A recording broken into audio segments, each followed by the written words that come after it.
Menurut Kabid Humas Polda Bali Kombes Polisi Heri Wiyanto, dalam rangka Operasi Antik Agung 2015, pihaknya telah mengamankan ratusan liter miras yang diduga akan dioplos.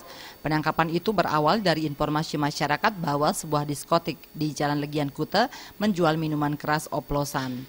Pihaknya langsung menerjunkan anggota gabungan dari Dit Narkoba Polda Bali, Brimob, dan Sabara untuk melakukan penggeledahan. Polisi menemukan barang-barang yang tidak sesuai dengan kemasannya sebanyak 15 item. Polisi juga memeriksa 3 karyawan yang bertugas mengoplos minuman tersebut. Dan memang kita menemukan barang-barang yang tidak sesuai dengan kemasan yang ada di dalam peredaran narkoba minuman. Kita temukan beberapa barang, ada beberapa item, ada 15 item ya, 15 item yang tidak sesuai dengan kemasannya, yang dikemas dengan menggunakan, ada yang menggunakan jerigen, ada yang menggunakan ember dan sebagainya. Nanti kalau pembekuan aktivitas itu kan bukan dari kita, itu kan perizinannya kan dari pemerintah daerah.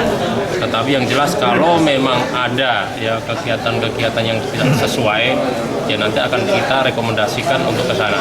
Ya, tetapi yang jelas untuk saat ini barang-barang tersebut masih dilakukan pemeriksaan apakah ada zat-zat atau bintik yang lain yang kira-kira membahayakan. Kini barang bukti berupa ratusan liter miras oplosan dibawa ke Polda Bali untuk pemeriksaan lebih lanjut. Kadek Swantara, Bali TV.